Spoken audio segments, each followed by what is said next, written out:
ቅድም እንደነገርኳችሁ ጀልባዋ ምንም አይነት ሞተር የላትም። ቢገመድ ከተበጠሰ ምንም መሄጃ የለም ማለት ነው። የመስቀል ጦርነት እንዲሆን አድርግ። በዚህ መልኩ እንግዲህ ሞተር የለውም። ህይወታቸውን ስጋት ላይ እንኳን ይጥላል። ይሄ ቦታ ከብርና ከነሐስ የተሰራ ማህተም ነው። አሁን በምናየው በኩል በምንገባበት ቦታ ውሃው እንደ ሙሴ ባህረ ኤርትራን ሙሴ እንደከፈለው እሳቸውም ልጃቸውን ይዘው ታቦተ ማርያምን ይዘው ይሄን ባህር ተከፍሎላቸው ገብተዋል። ጣና በዚህ መልኩ ከገዳማት ጋር ተደርቦ ያለው ውበት ይሄን ነው የሚመስለው። ሰላም እንዴት አላችሁ ውድ ቤተሰቦች? እኔ እጅግ በጣም ደህና ነኝ። ዛሬ ደስ የሚል ቦታን አብረን የምንጎበኝ ይሆናል። ከኋላ እንደምትመለከቱት እንግዲህ ያለው ጣና ነው። በጣና አንድ ደስ የሚል ታሪካዊ ገዳም የምንጎበኝ ይሆናል። ሁላችሁም ይህንን ቪዲዮ ተዝናንታችሁበት መንፈሳችሁን አሳርፋችሁት እንደምትጨርሱ ምንም ጥርጥር የለውም። በጣም ትልቅ ገዳም ነው። በዚህም ደግሞ ገዳሙን የገደሙ አባትም በጣም ትልቅ ታሪክ አላቸው። ይህን አባት አብዛኞቻችሁ አታውቋቸውም። ሁላችሁም እንግዲህ ይህንን ታሪክ አውቃችሁ ይህንን ቦታ ረግጣችሁ ደግሞ በረከቱ እንድትሳተፉ እኔው በዚህ መልእክቴን አስተላልፋለሁ። ገዳሙ ማን ነው?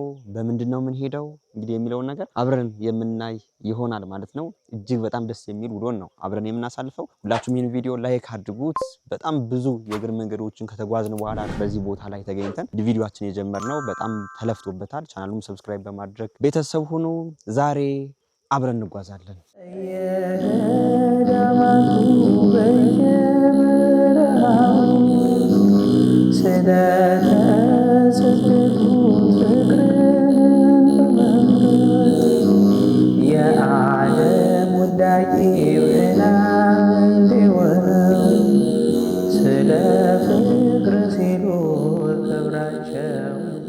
እንግዲህ ቅድም እንደነገርኳችሁ ወደ አሰብንበት ቦታ ለመሄድ እንግዲህ ጀልባ መጣለች። ጀልባ ደግሞ የምትሳበው በገመድ ነው። በጣም ደስ የሚል ታሪካዊ ቦታ ነው። ከዚህ በፊት እንግዲህ ሰባቱ ከዋክብት የሚባሉ ቅዱሳን አባቶቻችን መነኮሳትን ታውቋቸዋላችሁ። ከእነርሱ መካከል እንግዲህ ወደዚህ ወደ ጣና ገዳማት መጥተው ትልቅ ስራን ሰርተዋል ማለት ነው። አባም አብረውን ይሄዳሉ። እኛም እንግዲህ ጀልባው ላይ ተሰቅለን አብረን ታሪኩ ምንድነው፣ ጀልባው ስለምንድን ነው በዚህ መንገድ የሚሄደው፣ ከዛም ደግሞ ያሉት አባት እነማን ናቸው፣ ገዳሙስ ማን ነው የሚለውን ነገር አብረን የምናይ ይሆናል። እስኪ ጀልባው ምንም አይነት ሞተር የለውም። ጣና ሐይቅ ላይ ነው ያለ ነው። ጣና እንግዲህ ታውቁታላችሁ፣ ስፋቱ 66 ኪሎ ሜትር ነው። ርዝመቱ ደግሞ ወደ 84 ኪሎ ሜትር ነው ማለት ነው። በአፍሪካ ሶስተኛ የሆነ ሐይቅ ነው። ይህንን ሰፊ ሐይቅ እንግዲህ ሞተር በሌላት ጀልባ አብረን የምንጓዝ ይሆናል። መንገዱ እንዴት ይሆናል?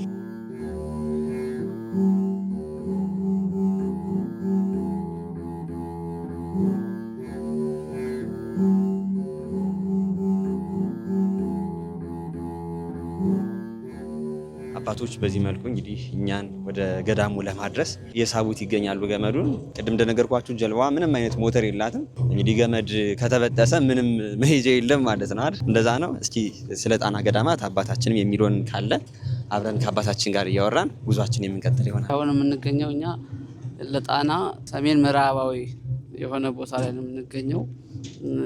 አካባቢው ጎርጎራ በመባል ይታወቃል።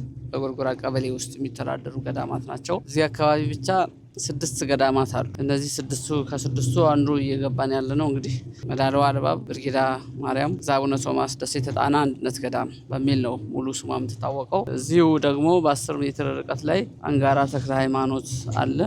በዚህ በኩል ደግሞ ስታዩት እዚህ አንጋራ ተክለ ሃይማኖት ሞፈር ቤት ይባላል። የልማት ቦታ ነው፣ የእርሻ ስፍራ። ልደታ ማርያም አለች። በብርጊዳ ደግሞ ወደዚህ ማዶ ስንመለከት ስላሴ ቤተክርስቲያን አለ፣ እንዲሁ ሞፈር ቤት በሚለው ወይ ደግሞ የልማት ስፍራ ላይ ማለት ነው። እና አብረው የሚተዳደሩ ናቸው እነዚህን ገዳማት። ብርጊዳን አቡነ ቶማስ፣ አንጋራን አቡነ እንድርያስ የገደሟቸው ሲሆን ደብረሲና ኤስድሮስ ናቸው የገደሟት። እነዚህ 3 ይሆናሉ። ቀጣይ የምናገኘው ማን እንዳባ አቡነ ያሳይ መድኃኔዓለም አንድነት ገዳም ነው። አቡነ ያሳይ የሚባሉ ታላቅ ጻድቅ አባት የገደሙት ገዳም ነው። ራቅ ስንል ደግሞ ደብረ ገሊላ ኢየሱስ አለ። ደብረ ገሊላን የገደሙት አቡነ ዘካርያስ ናቸው። ከዛ በኋላ ደግሞ እጀበራ ማርያም የምትባል የሴቶች ገዳም አለች።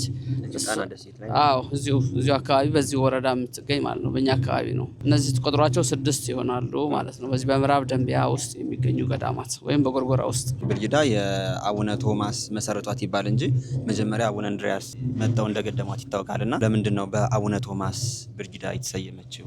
መጀመሪያ የገደሟት አቡነ እንድርያስ ናቸው።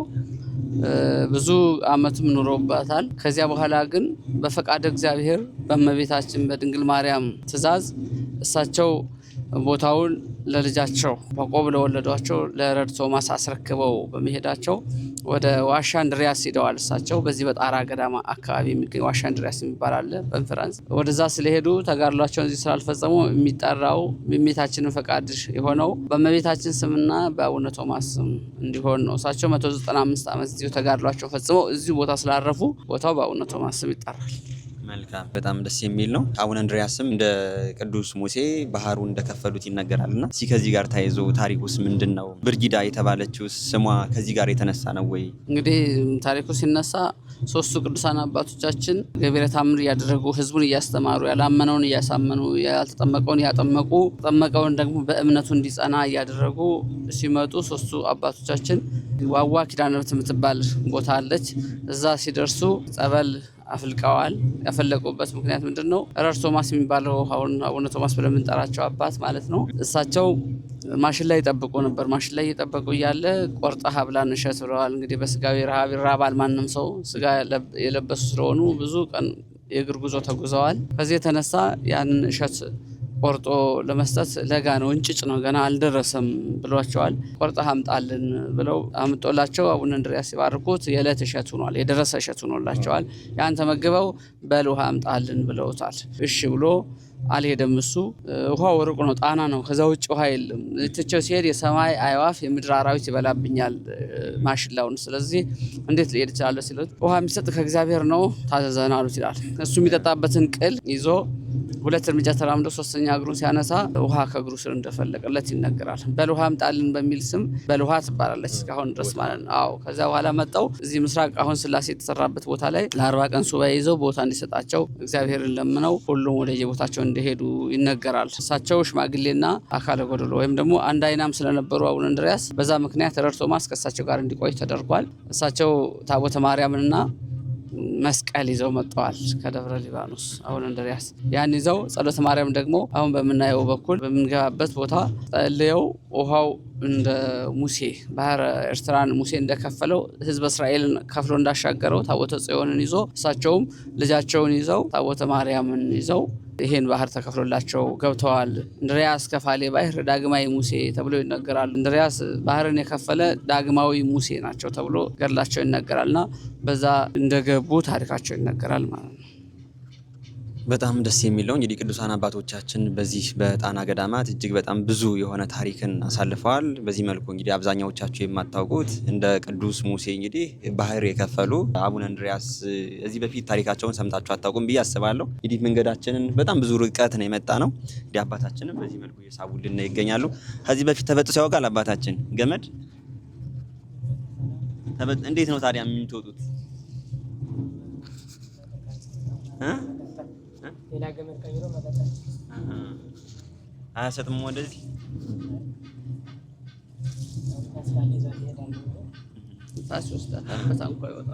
በታንኳ እንግዲህ እንዳያችሁት ነው። በዚህ መልኩ እንግዲህ ሞተር የለውም። ህይወታችሁን ስጋት ላይ እንኳን ይጥላል ይሄ ቦታና፣ ግን ደግሞ እናንተ መጣችሁ በረከትን እንድታገኙ በዚህ እኔም መልእክቴን አስተላልፋለሁ። ከዚህ በላይ ያለውን ታሪክ ደግሞ እንግዲህ ወደ ገዳሙ እየደረስን ነው። ያለውን ታሪክ አብረን የምናይ ይሆናል። እስከ ፕሮግራሙ ፍጻሜ አብራችሁን ቆዩ።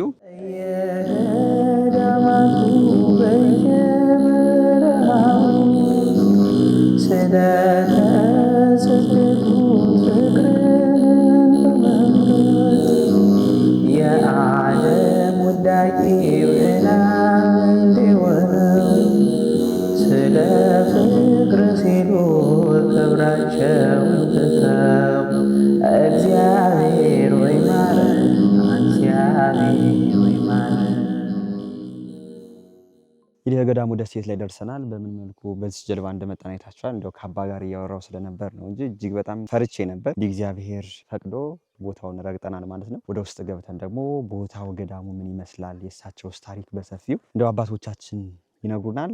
አብረን ወደ ውስጥ እንገባለን። ተወዳጅ ልጅሽን ሕማሙን ስታይ ማሰብ ይሳነኛል የአንቺን ስቃይ በሾህ አክሊል ጉንጉን የቆሰለ ራሱ በብዙ ግርፋት እንግዲህ እንደምታዩት እንደምታዩት ያለነው ደሴት ላይ ነው። ቤተክርስቲያኑ ያለችው ደሴት ላይ ነው። ቤተክርስቲያኑ ላይ ደግሞ ያሉ እንግዲህ የመነኮሳት ቤቶችም እነዚህን ይመስላሉ።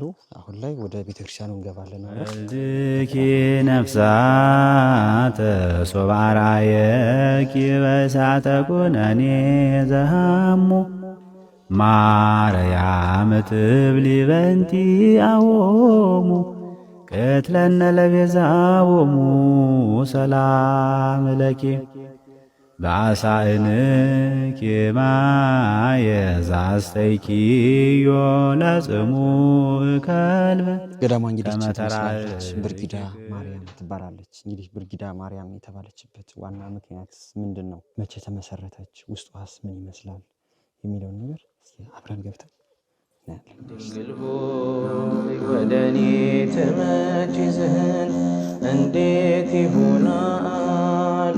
እመቤቴ ወደ እኔ ትመጪ ዘንድ እንዴት ይሆናል?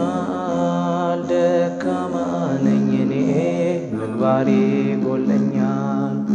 ደካማ ነኝ እኔ ምግባሬ ጎለኛል። ድንግል ሆይ ወደ እኔ ትመጪ ዘንድ እንዴት ይሆናል? ገዳም ውስጥ ላይ ገብተናል ማለት ነው። ቤተክርስቲያኗ ይችን ትመስላለች። እጅግ በጣም ጠባብ፣ በዚህ መልኩ ደግሞ በስዕል ያሸበረቀች ገዳም ናት። እጅግ በጣም ታሪካዊ፣ አባቶቻችን በጣም ድንቅ የሆነ ታሪክን ጽፈውባት ያለፉ ገዳም ናት። ግን ደግሞ አሁን ላይ በዚህ መልኩ እያየናት እንገኛለን። እንግዲህ ገዳሟ የተመሰረተችው መቼ ነው? በዚህ ገዳም ላይ ምን ተሰርቷል? አባቶቻችን በዚህ ገዳም ምን ታሪክ ሰርተዋል? የሚለውን ነገር አብረን የምንመለከት ይሆናል። ገዳሟ ግን ይችን ትመስላለች ማለት ነው። እጅግ በጣም ጠባብ ናት። በደሴት ላይ ነው ያረፈችው። በጣም ብዙ ወደ 37 ደሴቶች አሉ በጣና። ከ37ቱ ወደ 27ቱ ገዳማት ያሉበት ነው። ከአንዷ ደሴት ደርሰናል ማለት ነው።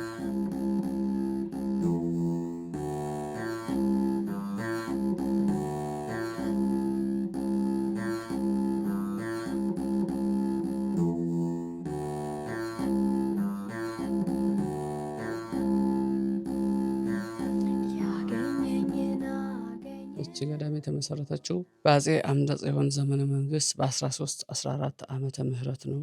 የመሰረቷት አባቶቻችን ሁለት ቅዱሳን አባቶቻችን ናቸው። አቡነ እንድርያስ እና አቡነ ቶማስ ናቸው። መጀመሪያ አቡነ እንድርያስ፣ ቀጥሎ ደግሞ አቡነ ቶማስ የተረከቧት ወይም ደግሞ ተጋድሏቸውን የፈጸሙበት ቦታ ማለት ነው። እና ብርጊዳ ማርያም እንግዲህ ቅድም እንደተናገር ነው ስያሜው ባህሩ ለሁለት ተካፍሎላቸው ነው የገቡት። አቡነ እንድርያስ እና ረር ቶማስ ታቦተ ማርያምን ይዘው የገቡት ሲገቡ ባህሩ ለሁለት ተከፍሎ ስለነበረ በአካባቢ ቋንቋ መግባቢያ በሆነው ረር ቶማስ ባህሩ ለሁለት ተበረገደ፣ ተከፈለ በሚል በዚህ ምክንያት ብርጊዳ የሚለው ስም እንደተሰጠ ታሪክ ይናገራል ማለት ነው። እና ስያሜዋ ይህን ይመስላል። ሁለቱ ቅዱሳን አባቶቻችን ተጋድሏቸውን የፈጸሙበት ቦታ ነው። አቡነ እንድርያስ ሌላ ቦታ ቢሄዱም አቡነ ቶማስ ግን 195 ዓመት ቁጭ ኖረውባት ተጋድሎ የፈጸሙበት 4 ቤተክርስቲያን ከዚች ጋር አንዱ አሁን 4 ቤተክርስቲያን ሰርተው ገዳም ገድመው 3ቱን እናቶች የሚወጡበት የሚገቡበት የሚኖሩበት፣ አንዷን ደግሞ ችኛይቱን የአባቶች ብቻ ገዳም እንድትሆን አድርገዋል። ይሄ ለምንድን ነው? ስርዓተ ምንኩስና እንዳይፋለስ፣ ህገ ገዳም እንዲጠበቅ፣ ደናግላን በደናግላን ገዳም አባቶች ደግሞ በአባቶች ገዳም እንዲኖሩ አባቶቻችን የሰሩት ህግ ነውና በዛ መሰረት ሌላ ክፋት ኖሮ ሳይሆን በዚህ መሰረት ለየብቻ እንዲሆን ተደርጓል ማለት ነው። እና ጣና ደሴት ውስጥ ነው የምትገኘው እቺ ገዳም ማለት ነው። አሁን ያለንባት ቤተክርስቲያን መቃረቢያ ናት። የተጀመረ ቤተክርስቲያን አለ፣ መሰረቱ ብቻ ብቅ ያለ እዛ ላይ ከ700 ዓመት በላይ ያገለገለ ቤተክርስቲያን እንደነበረ ታሪክ ይነገራል። በውስጥ በተነሳ እሳት ምክንያት እንደተቃጠለ ይነገራል። ይሄ ደግሞ የሆነው መቼ ነው? በአፄ ዮሐንስ ዘመነ መንግስት 4ኛ ወይም በዚህ በትግራይ በነገሱት አፄ ዮሐንስ ዘመነ መንግስት ነው። ዓመተ ምሕረቱ ተለይቶ ባይታወቅም በዛን ጊዜ እንደተቃጠለ ይነገራል። ከዚያ በኋላ ግን ገዳሟ በዚህ መልኩ መቃረቢያ ተሰርቶ እስካሁን ድረስ ከአፄ ዮሐንስ 4ኛው ዘመን ጀምሮ እስካሁን እንግዲህ ዓመተ ምሕረቱ እናንተ ትቆጥሩታላችሁ። ለብዙ ዓመታት እች መቃረቢያ ሆና ነው የቆየችው እና እች ቤተክርስቲያን ደግሞ በብዙ አይነት መንገድ ከጊዜ ቆይታ ብዛት የጎንደር ልጆች አሁን እዚህ ቀለም ቢቀቧትም ከላይ በጭቃ ነው የተሰራችው። በድንጋይ በጭቃ ውስጥ ለውስጥ ምስጥ ይወጣል። በዚህ በምታዩት ልክ አሁን ይህን እንጨት ቀና ብላችሁ ብታዩት ይሄ የምስጥ አፈር ነው አዝሎ የያዘው ምስጥ ዘለቀ በዚህ መንገድ እየተበላ ይገኛል ማለት ነው። ሙሉ መዋቅሩ ላይ ገብታችሁ ብታዩ በቤተ መቅደስ ውስጥ የድሮ ቤተክርስቲያን ስለሆነ ሳሩን አንስተው ነው ቆርቆሮ ያለበሱት ከላይ እና ከዛ የተነሳ በጣም ምስጥ እየጎዳት ያለበት ሁኔታ ነው ያለው እና የቅዱሳት ለማኖር ራሱ ይቸግራል። በዚህ ደረጃ ላይ ነው ያለችው ገዳማ ለማለት። እንግዲህ የጣና ገዳማት በጣም ብዙ ጎብኚዎች እንደሚመጡ ይታወቃል። አሁን ላይ ግን በጣም እንግዲህ በኮሮናውም በዚህ ባለው የጦርነት ምክንያት ማንም ጎብኚ ወደ ገዳማት መጥቶ ምንም አይነት ነገርም አያደርግም። እንግዲህ ገዳሟ አሁን ላይ ያለነው መቃረቢያ ነው። ከብዙ ዓመታት በፊትም ያስጀምሩት ቤተክርስቲያን አላቸው። ይህ ገዳም ዛሬ እኛ ይህን ቪዲዮ ስንሰራ 704 ዓመት ሆኖታል ማለት ነው። ግን በ704 ዓመቱ ያለበት ሁኔታ ይህን ነው የሚመስለው። ሁላችንም ኦርቶዶክሳውያን ሁላችንም የቻልነውን ለዚህ ገዳም እናድርግ እላለሁ። ወልድኪ ነፍሳተ ሶበ አርአየኪ በእሳተ ኩነኔ ዘሃሙ። የሚገርማችሁ ነገር ደግሞ አቡነ ቶማስ የአቡነ እንድርያስን ደግሞ አይን አብርተውላቸዋል። ይህ ታሪክ እንዴት ነው የሆነው? ለምን እሳቸው አቡነ ቶማስ ረድ ናቸው። አቡነ እንድርያስ ደግሞ የእርሳቸው ወይም ደግሞ የዚህ ገዳም መስራች አበምኔት ነው የነበሩና ይህ ታሪክ እንዴት ተፈጸመ የሚለውን ነገር አባታችን ቢነግሩ። 3 ተአምራትን አይቶ ነው ረድ ቶማስ የተከተላቸው። ይህን ከተመለከተ በኋላ ግን ከነሱ መለየትን አልፈለገም። የእግዚአብሔር ሰዎች ናቸው፣ ቅዱሳን ጻድቃን እንደሆኑ አይቶ አስከትላችሁኝ ሂዱ የሚል ጥያቄ አቅርቦላቸው ነበር። በዛ መሰረት ፈቃድ እግዚአብሔርን ጠይቀው ጸሎት አድርገው አስከትለውት መጠዋል። ለ40 ቀንም ሱባኤ አብረው እነሱ ጋር ሱባኤ ይዞ ነበር። እዛም በየቦታቸው ሲሄዱ አባቶቻችን ለአቡነ እንድርያስ የደረሳቸው ብርኪዳ ማርያም ነው። እሳቸው አይናቸውን ያጠፋቸው በገጠሩ ወንጭፍ የሚባል አለ፣ ወፍ የሚጠብቁበት ማለት ነው። ወንጭፍ ተወርሮ ያ ሰው ወርሮ አይናቸውን መቷቸው፣ አይናቸው ፈርጧል፣ የለም ጠፍቶ ነበር የቀኝ አይናቸው። በዛ መሰረት ያው እንዲረዳቸው ሽማግሌም ስለነበሩ ረድ ቶማስ ብለው በሐዋርያው በቶማስ ስም ሰይመውት እዚህ መጥቶ እሳቸው ለሐዋርያዊ ተልኮ ወጥተው ሲሰብኩ ውለው ህዝቡን ሲያጠምቁ ውለው የተለያየ ስራዎችን ሲሰሩ ውለው ሲመለሱ እሱ እዚህ ሆኖ አባቶቻችን ሁሉንም ማለት ነው ንፍሮ እየቀቀለ ዳቤ እያበሰለ ይጠብቃቸዋል፣ ያገለግላቸው ነበር። ለአመታት እንደዚህ እያደረገ ከዚህ እስከ አቡነ ዘካርያስ ገዳም ድረስ ያገለግል ነበር። አንድ ቀን በታንኳ ይመላለስ የነበረው ረስቶት በጣም መሽቶበት ሰዓት ሂዶ አባቶችን ጦማቸውን አዋልኳቸው ብሎ በእግሩ እየጠቀጠቀ ባህሩን ይሄድ ነበር ይላል። እንግዲህ ቢረሳ መቼም ከደሴቱ ወጥተህ ባህር ስትገባ ይታወቃል። ግን ብቃት ደረጃ ደርሶ ስለነበረ ባህሩን እየጠቀጠቀው ይሄድ ነበር። ከዛ መሀል ላይ ድረስ ጉማሬ የምትባል አውሬ ብቅ ብላ ልትወጣው ስትል በአባቶች በአቡነ እንድርያስ፣ በአቡነ ያሳይ፣ በአቡነ ዘካርያስ ቃል ይዤሻለሁ እንዳትነኪኝ አላት። በዛ መሰረት እንደ ሰው ታዛ እንደ በቅሎ እንደ ፈረሱና አደረሰች ይላል። አቡነ ዘካርያስ ደሴተ ገሊላ ላይ ሆነው አዩት በጸጋ እግዚአብሔር። ምን አይነት ነገር ተፈጥሮ ይሆን ብለው በጸጋን ያዩት። ታች ወደ ድረስ ወርደው ሲያናግሩት የተፈጠረውን ነገራቸው። ከዚህ በኋላ ጉማሬዋም መነኮሳትን አርድእትን እንዳትነካ፣ አርድእትም መነኮሳትም ጉማሬዋ እንዳይነኳት እንዳይተናኮሉ ገዝተው ሸኟቸው ይላል። አሁን ማንኛውም ገዳም ላይ ሞልቷል ጉማሬ። በዚህ ማዶ ስትሄዱ ግን መነኮሳትን አይነካም። በቅድም አይነት ጀልባ ስንመጣ መገልበት ትችላለች፣ ግን አትነካም ቃል ስላለ አባቶቻችን። ከዛ በኋላ ግን ታንኳውን ትቶ በእግሩ ይመላለስ ነበር ጣና ላይ። ክርስቶስ በጥብርያዶስ ባህር ላይ በባዶ እግሩ እንደሄደ ጴጥሮስንም ጠርቶ ና ብሎ እንደያዘው እንደጠራው እንደዛ ሁሉ አቡነ ቶማስም በእግራቸው ይመላለሱ ነበርና ፊታቸው ለሀያቸው እያማረ ሰውነታቸው እየወፈረ እያማሩ ሄደ ይላል። እንዴት ነው ይሄ ልጅ የተለየ ነገር ይመገብ ይሆን ብለው አባቶች አንጎራጎሩ። እስቲ የተለየ ነገር ይበላ ይሆን? ለእኛ ኮቾሮ ነው የሚያቀርብልን፣ ንፍሮ ነው የሚያቀርብልን፣ ደረቅ ነገር ነው፣ ሰውነት አያለመልምም፣ እስቲ እየው ተብለው አቡነ እንድርያስን ያማክሯቸው። አቡነ እንድርያስ ቤተ እግዚአብሔር ይባላል፣ ወይም ተግባር ቤት፣ ዳቤ የሚበሰልበት፣ ወጥ የሚሰራበት፣ ንፍሮ የሚቀቀልበት ማለት ነው። የምግብ ዝግጅት የሚደረግበት ቤተ እግዚአብሔር ይባላል። እዛ ላይ በግድግዳው ጭላንጭል በአንዷ ቀዳዳ ጠጋ ብሎ በአንድ አይናቸው ይመለከቱ ነበር አቡነ እንድርያስ። አቡነ ቶማስ ደግሞ ዳቤ ሲጋግሩ፣ ወጥ ሲሰሩ፣ ንፍሮ ሲቀቅሉ በተግባረ እድ ተጠምደው ነበር የነበሩት እና ሁሉንም በአንድ ጊዜ እየሰሩ ጥናቦግ ይባላል። ይሄ ምጣድ የሚታሰስበት በየቦታው እንግዲህ ስሙ ሊለያይ ይችላል። በጥናቦጉ ያንን እጃቸው ላይ አፍሰው ያለ ምንም ልብስ ያለ ጨርቅ ነገር በእጃቸው ላይ ብቻ አፍሰው ምጣዱን የጋለው ምጣድ ሲያሰሱት እንደዚህ ነካ ማድረግ አንችልም እኛ፣ ያቃጥላል። በባዶ እጃቸው አስሰው ዳቤ ሲጋግሩ ያያሉ። አንድ ተአምር ብለው ይዛሉ። ሁለተኛ ወጡ ሲገነፍል እንደ አባታቸው እንደ አቡነ ተክለ ሃይማኖት ገር ላይ ነው ያየነው። በባዶ እጃቸው ያለ እንጨት ነበር የሚያማስሉት የነበረ ወጡን። እንደዛ ልብሱን ስብስብ አድርጎ በእጁ ሲያማስለው ይመለከታሉ። ሳይበላው ሳያቃጥለው እሳት ነው፣ ገንፍሎ ነው ወጡ። ገንፍሎ የገነፈለውን ወጥ በእጁ ያለ ምንም እንጨት ያማስል ነው። እሳት ለሱ ምንም አይደለም ማለት ነው ለአቡነ ቶማስ። እና ያን አድርጎ እጁን ፍንጥቅ አድርጎ ሲረጭ ያ እሳት ወይም ደግሞ የወጡ ፍንጣቂ በርበሬ ያለው እሳት ነው፣ ያቃጥላል። ሄዶ በእግዚአብሔር ጥበብ ከአቡነ እንድርያስ አይናቸው ውስጥ ጠብ ይላል። በዛች ቀዳዳ ተሾልኮ ወጥቶ ከአቡነ እንድርያስ አይን ላይ ጠብ ሲል በፈቃድ እግዚአብሔር ታምሮ እንዲገልጽና ብቃት ደረጃ መድረሱን እንዲያውቁ አባቶችም ተፈናጥሮ አይናቸው ውስጥ ጠብቢል አይናቸው በራላቸው ይላል። ጠፍታ የነበረች አይናቸው በራ። ሶስተኛ ተአምር ይህን አሳይቶ በዚህ ምክንያት አባቱ ተሰብስቦ ማረን ይቅር በለን ተሰናክለንብሃል በስጋዊ አይን አይተናሃል ብለውታል። ከዚያ በኋላ እሱ አባቶች እኔን የበደልኳችሁ በሚል ትሕትና ብዙ ስለሆነ ከእግራቸው ስር ከልጃቸው እግር ሲወድቁ እሱም ማሩ ብሎ ወደቀ። በዚህ ሰዓት እመቤታችን በሚያስፈራ ግርማን መላእክትን የመላእክት አለቆች ቅዱስ ሚካኤል፣ ቅዱስ ገብርኤል፣ ቅዱስ ሩፋኤልን የመላእክት አለቆችን አስከትላ ተገለጠችላቸው ይላል። ከዚያ በኋላ ዛፍ ላይ ያለ ቅጠል በንፋስ እንደሚራገፈው እነሱም ረገፉ ይላሉ። በግርማ ሞገስ የተነሳ በመላእክት ግርማ ሞገስ የተነሳ ከዚያ በኋላ ቅዱስ ሚካኤል አጽንቶ አስነስቷቸው እመቤታችን በፍቅር መሃል በትሕትና መሃል ትገኛለችና በመካከላቸው ተገኝታ አቡነ እንድርያስን አንድ ትእዛዝ ሰጣቸዋለች። ይሄ ቦታ እስከ ዕለተ ምጽአት በእኔና በወዳጄ በአገልጋዬ በቶማስ ስም ይሰየም፣ ያንተ ቦታ የተጋድሎ ቦታ ይሄ አይደለም ብላ በቀስተ ደመና መራቻቸው ይላል። የያዙትን የእጅ መስቀል ታቦተ ማርያምን የሚያጥኑበትን ማኅጠንት ሶስተኛ ታቦተ ማርያምን አድርገው በቦታው ላለው ለተሾመው ለቶማስ አስረክበው እሳቸው ሄዱ ይላል። የገዳሙ አባት ሆነው የተሾመው አቡነ ቶማስ ናቸው። አቡነ ቶማስ 195 ዓመት ሲቆዩ አራቱን ገዳም አንድ አድርገው አስተዳድረዋል። እኔ አንተ ቤት የምቆም ሰው አይደለሁም፣ ግን ፍቅር ነህ ለዘላለም።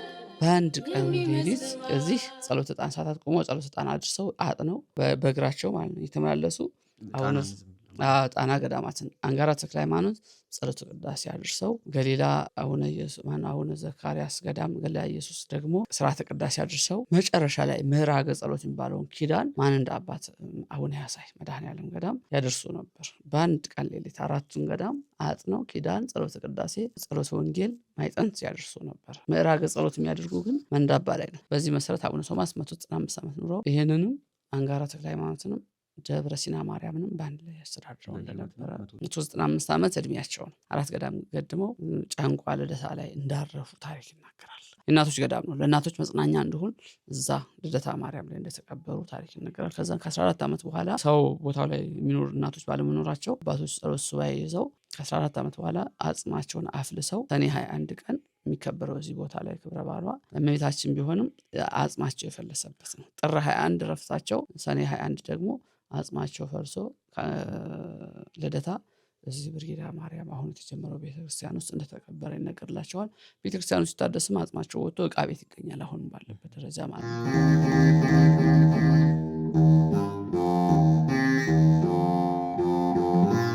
በዚህ ገዳም እንግዲህ ያለው በጣም ትልቁ ታሪክ ይህንን ይመስላል። እንግዲህ አቡነ ሳሙኤል አንበሳ እንደታዘዘላቸው፣ አቡነ አረጋዊ ዘንዶ እንደታዘዘላቸው፣ በዚህ ደግሞ የሚገኙ አባቶች ጉማሬ ታዞላቸው በጉማሬ ሲንቀሳቀሱ የነበር ምንም ታንኳ ሳያስፈልጋቸው የጣናን ሐይቅ በእግራቸው ሲራመዱ የነበር እንደገና ደግሞ ጣናን እንደ ቅዱስ ሙሴ ደግሞ በበትር የከፈሉ አባቶች ናቸውና ይህ ገዳማቸው ይህንን ይመስላል። 704 ዓመት ሆኖታል ይህ ገዳም።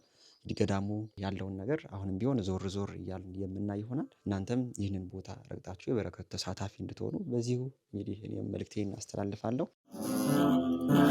አግኝቼሻለሁ በሆነ ቦታ አለሽ በፊቴ ከእግረ መስቀሉ ስታነቢ ድንግል እናቴ አይረሳኝም ያንን ዕለት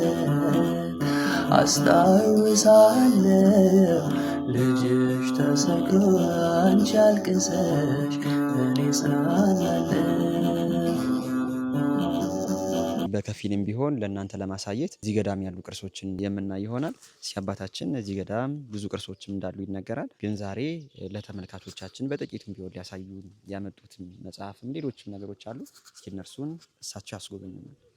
አምደ ጽዮን በኢትዮጵያ ነግሰው በነበሩበት ሰዓት በዚህ አሁን ሱዳን ብለን በምንጠራው በድሮ ደግሞ ስናር ይባላል። ስናር ነው ተብሎ የሚጠራውና በዚህ በስናር በኩል ሃይማኖት የሚያጠፋ ሀገር የሚያፈርስ ሰው የሚገድል ጠላት ተነስቶባቸው ነበር፣ በአፄ አምደ ጽዮን ማለት ነው። በዛን ጊዜ አፄ አምደ ጽዮን ነገስታቱ በቤተ ክርስቲያን ተቀብተው የነገሱ እንደመሆናቸው መጠን ሱባኤ ያስይዛሉ። ገዳም ላይ ጠላት ተነስቶብኛል፣ ሱባኤ ያዙልኝ፣ ጸሎት አድርጉልኝ ብለው ይነግሯቸዋል።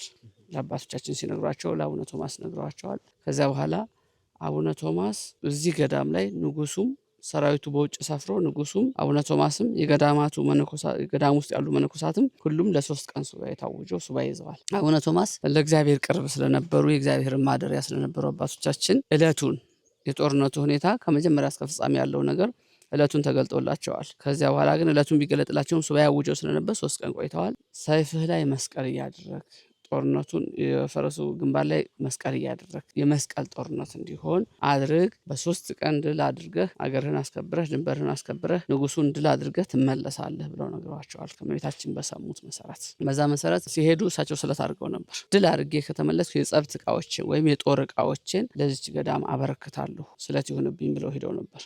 በዛ መሰረት የበቅሎ ኮርቻቸውን ከወርቅ የተሰራውን ሰይፍ፣ ጎራዴ፣ ሳንጃ የሚባሉትን እቃዎች የዛን ጊዜ መዋጊያ መሳሪያዎች እነዚህ ስለነበሩ በዛ መሰረት አስገብተዋል። የበቅሎ ኮርቻው የት እንደደረሰ ባናውቅም አሁን ላይ የለም በገዳሙ። ግን አሁን ላይ እሳቸው ያስገቧቸው ሰይፍ፣ ጎራዴ፣ ሳንጃ የሚባሉት በዚህ መሰረት ነው ያሉት ማለት ነው። እነዚህ እንግዲህ ሰይፉ ምናምን እነዚህ እስከነሰገባው በአማረ ሁኔታ ከቆዳ በተሰራ ሰገባ ይባላል። የሰይፍ ሰገባ ይባላል። መስቀል አድርግበት የተባለው መስቀለኛ ነው። እዚህ ጋር ይሄ የምታዩት መስቀለኛ ነው። እንግዲህ በዚህ መሰረት ነው ያለው እንትኑና ከሰገባው ሲወጣ ደግሞ ይሄን ይመስላል ማለት ነው። ይሄ ማሄደር ወይም ሰገባ ይባላል። የሰይፍ ሰገባ በጥበብ ያጌጠ ነው። በዚህ መሰረት ለመታጠቂያነት እንዲመች አድርገው ይይዙታል። እዚህ ጋር ኮድ አለው። ባህልና ቱሪዝም የጻፈው ኢቲኤም የሚል ቅርስነት የተመዘገበ መሆኑን የሚያሳይ ይሄን እንደዚህ ትንሽ ከዛ ከፍ ያለ ነው። እንግዲህ ዛን ጊዜ የነበረው በጊዜ የነበረ የጦር መሳሪያ ይሄ ስለነበረ ነው። 700 ዓመት በላይ ሆኖታል ማለት ነው አይደል? አዎ። 700 ዓመት በዚህ በምንድን ነው በዚህ በቀበቷቸው የሚታጠቁት ሳንጃ የሚባል ነው ማለት ነው። በ3 አይነት ነው ይዋጉ የቀረበው። ይሄንን ለራቀው ደግሞ እንደዛው ይሄ ስለ ጦር ለማውራት አይደለም። ልክ ነው ያሉ ቅርሶችን ንጉሱ በስለት ያስገቡሉትን ነገር ለማሳየት ነው። እነዚህ የምትመለከቷቸው ባህር የከፈሉባቸው አቡነ እንድርያስ ማለት ነው። ባህር የከፈሉባቸው ለልጃቸው ለቶማስ የሰጡት አቡነ ተክለ ሃይማኖት ተቀብለው የመጡት ትልቁ መስቀል ይሄ ነው። የአቡነ እንድርያስ መስቀል ይሄ የአቡነ ቶማስ መስቀል የእጅ መስቀል ማለት ነው። ወይም የማጠንት መስቀል በአገልግሎት ሰዓት የሚጠቀሙበት የእጅ መስቀሎቻቸው ናቸው። በዚህ ነው ባህር የከፈሉ ማለት ያው በዚህ አማትበው ባህር እንደከፈሉ የአቡነ እንድርያስ መስቀል ይሄ እንደሆነ ታሪክ ይነገራል። እዚህ ጋር የምታዩቸው ኮዶች በባህልና ቱሪዝም የሚሰጡ ኮዶች ናቸው። ይሄ አቡነ ቶማስ ካሉት ቅርሶች ውስጥ በከፊል ለማሳየት ያህል ነው እንጂ ሙሉ እንትን ስለማይል ዕቃ ቤት ሙዚየም ቤት ባለመኖሩ ሙሉ ዝግ ነው። ግን ካሉት ቅርሶች ለማሳየት ነው። ይሄ ከብርና ከነሐስ የተሰራ ማህተም ነው። እዚህ ጋር ስታዩት የአቡነ ቶማስ ስዕላት ነው ይታያል። እዚህ ላይ ማለት ባህር ውስጥ ቆመው የጸለዩ ስለሆኑ አሳ አለ መስቀል ይዘው ይታያል እዚህ ጋር ማለት ነውና እዚህ ማህተም ዘማህበረ ብርጊዳ ማርያም የሚል ጽሑፍ ያለው በማይጸንት ወይም ደግሞ በጽናው ላይ አሁን እዛ ቤተክርስቲያን በምናጥነው በእጣኑ በጢሱ እንዲህ አድርገው ይዘው ነው ማህተም የሚረግጡት ማለት የሚመቱት። ይሄ የራስጌ ይሄኛው የግርጌ ነው። የገዳሙ ስም የተጻፈበት የአቡነ ቶማስ ነው። ከ700 ዓመታት በፊት ነው ማለት በእነሱ ዘመን ራስጌና ግርጌ እንትን ያለ። አዎ አባቶቻችን እንዲህ አይነት ነገር ከ700 ዓመታት በፊት ነው የጀመሩት። አብዛኛዎቻችሁ አታውቁትም ብዬ ነው። እኔም ዛሬ አዲስ ስለሆነብኝ ከ700 ዓመት በፊት የራስጌና የግርጌ ማህተም በጣም የሚደንቅ ነው። መጻሕፍቶቹ ላይ ሁሉ አልፎ አልፎ ስታዩ ማህተሙን ይገኛል። የገዳሙ መሆኑን መታወቂያ ነው። እንግዲህ ከዛን ጊዜ ጀምሮ ማህተም ይጠቀማሉ። ቤተክርስቲያን ከውጭ ያመጣቸው የተወሱ ወይም የተበድሮ የሆነ ነገር የላትም። እውነት እግዚአብሔር በሚያውቀው ማለት ነው። እንደውም ብዙ ሰዎች ከዚህ ይወስዳሉ፣ ከዚህ ይቀዳሉ። ከመጻሕፍቶቹም ደግሞ አንዱ የሆነው እዚህ ላይ እንግዲህ ከብራና የተቀረጸ በእጅ ጽሑፍ የተጻፈ እጽዋትንና ከአፈር የተለያዩ ነገሮች ከድንጋይ ተበጥብጦ ለ40 ቀን ተዘፍዝፎ ቀለም በጥብጠው ብራና ቀርጸው አባቶቻችን የሚጽፉት ጽሑፍ ነው ማለት ነው። ይሄ ስታዩት ጥቁርም አለ ቀይም ቀለምም አለ ማለት ነው። በዚህ መሰረት የተጻፈ ከመጻሕፍት ቅዱሳት አንዱ ይሄን ይመስላል እና ብዙ መጻሕፍትና ቅርሶች አሉት። የሚቀመሙ ማለት ነው። ቀዩም እንደዛ ነው የሚመጣ፣ ጥቁሩም ደግሞ እንደዛ በ40 ቀን ተዘፍዝፎ በስነ ስርዓት አባቶቻችንም አሁንም እኮ የሚጽፉ አሉ። ስም አሁን ኮምፒውተር እንትን ቢልም ግን ቀለሙን አሁንም የሚጽፉ ሰዎች ራሳቸው በጥብጠው አዘጋጅተው ነው እንትን የሚሉት እና ወደ ዘመናዊነት መቀየሩ እንጂ ያለ ነው። ይሄን ይመስላል። ብዙ ቅርሶች አሉት። ግን ሙዚየም ቤት ባለመኖሩ እዚህ ቤት ውስጥ በቅርስነት ወይም ተጠብቆ በዕቃ ቤት የመኖር ነው ያለው። በከፊል ይሄን ይመስላል ካሉት ቅርሶች። ይሄ መጽሐፈ ስንክሳር ነው። የግማሽ 6 ወር ማለት ነው።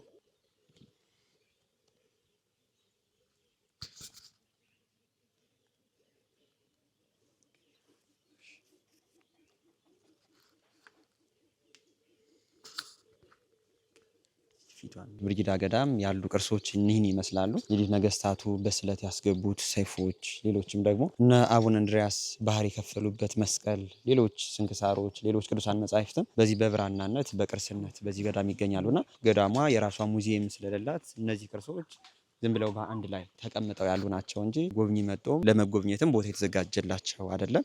ይህንን ነገር እንዲያደርጉ ደግሞ ገዳማውያን የምንረዳቸው እኛ ነን። አሁን ላይ ገዳማውያን አብዛኛውን ጊዜ እንኳን እንዲህ አይነት ነገር የሚሰሩበት የዕለት ጉርሳቸውን እንኳን የሚያገኙበት ነገር በጣም ችግር ሆኖባቸዋል። ሁላችንም ኦርቶዶክሳውያን ገዳማትን ዞር ብለን ብናይ አባቶቻችን ትልቅ ስራ ሰርተውበት ያለፉ እንደዚህ አይነት ቅርሶችን እንኳን ማስቀጠል እንደሆነ እንዲህ አይነት ቅዱሳን መካናትም ነገ ከነገ በኋላ እኛም ለትውልድ ማስተላለፍ እንደሆነ ልናውቀው ይገባናል ማለት ነው። በጣም እናመሰግናለን አባታችን። ሌሎች በገዳሙ ያሉ ቤቶች ምን ይመስላሉ፣ ደሴቷ እንዴት ነው ያረፈችው የሚለውን ነገር ደግሞ አብረን እየተዘዋወርን የምናገኘው። ከደሴቱ ጫፍ ላይ ነው የምንገኘው። እዚህ ገዳሟ አንድ ደሴት ይዛለች። ወደዛ ደግሞ አንጋራ ተክለ ሃይማኖት አንድ ደሴት ይዟል። በዚህ በገዳሙ ጀርባ ደግሞ እነ ስላሴ እነ ልደታ ቤተክርስቲያናት አሉ። በጣም ደስ የሚል ነው። እጅግ በጣም የደሴት ገዳማት ይህንን ነው የሚመስሉት። ጣና በዚህ መልኩ ከገዳማት ጋር ተደርቦ ያለው ውበት ይህን ነው የሚመስለው። ሰማይ ከምድር ከፍ እንደሚል ታርቀዋለህ በደል እንደምትወደኝ አውቃለሁ እኔ ባስመርርህም በእድሜ ዘመኔ በበደሌ አትክፈልከኝ። ዋና ቤተክርስቲያን ታስቦ መሰረት የወጣለት ቤተክርስቲያኑ ይህንን ነው የሚመስለው። አሁን ላይ ደግሞ ምንም እነርሱን ማድረግም ስላልቻሉ እንደምታዩት ሳር አብቅሎበት ሌሎች አረሞችን ነው የምናያቸውና ሁላችንም ኦርቶዶክሳውያን ከመቼውም ጊዜ በላይ እንዲህ አይነት ገዳማትን በደንብ ዞር ብለን ልናያቸው ይገባል። የከተማ ደብራት በምን መልኩ እንደሚሰሩ ይታወቃል። በጣም ብዙ ሚሊዮኖችን አወጣው 200 ሚሊዮን 300 ሚሊዮን አወጣው ይሰራሉ። የገጠር ገዳማት ደግሞ ምስጥ እየበላቸው እነርሱ ቁመው እንኳን ኪዳን ማድረስ የማይችሉበት ሁኔታ ላይ ነው የሚገኙት። ይህ መሰረት ከተጀመረ በጣም ብዙ ዓመት ሆኖታል። ክረምት ሲመጣ እንደዚህ ያበቅልበታል። እንደገና በጋ ሲመጣ ደግሞ በዚህ መልኩ የበቀለው ነገር ደግሞ ደርቆ እያየነው እንገኛለን። በጣም ሁላችንም በደንብ ኦርቶዶክሳውያን ይህንን ነገር እባካችሁ ገዳማውያን ዞር ብለን እንይላለሁ። ያለውን ነገር አብረን እናያለን። አዲሱ ቤተክርስቲያን ላይ ወይም ቀደምት የነበረው ቤተክርስቲያን ላይ ያለበት ነው። ያችኛቱ መቃረቢያ ናት ወይም ማቆያ ናት። ይሄኛው ቤተክርስቲያን የተጀመረው 2013 መጀመሪያ ላይ ነው።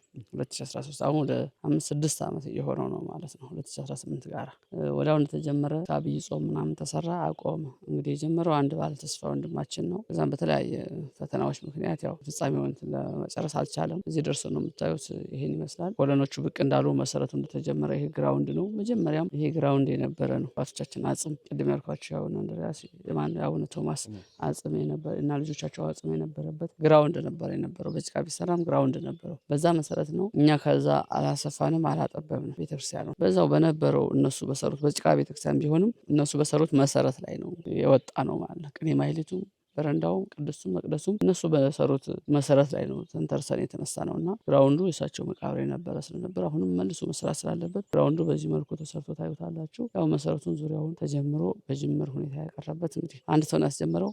ገዳሙ አቅም ስለሌለው የተወሰነ እርሻና ከብት እርባታ ነው የምንተዳደረው። ያ ከእጅ ወዳፍ ነው። ለመነኮሳቱ የዕለት ጉርስ አንለምንም፣ የዓመት ልብስ አንለምንም።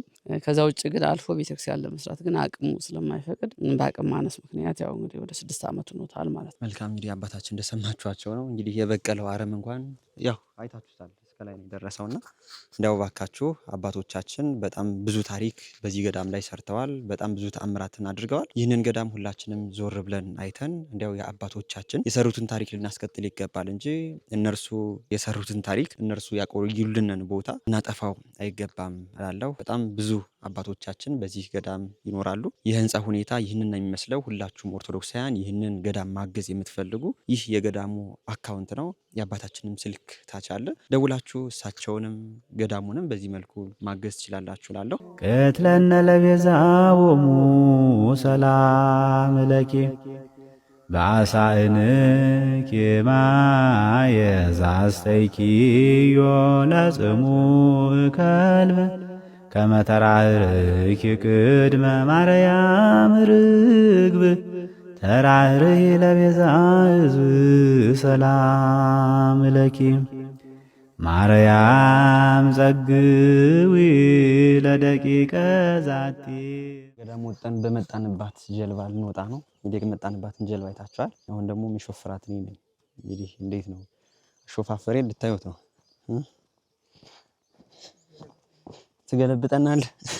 ተወዳጅ ልጅሽን ሕማሙን ስታይ ማሰብ ይሳነኛል ያንቺን ስቃይ በሾህ አክሊል ጉንጉን የቆሰለ ራሱ በብዙ ግርፋት የታመመ አካሉን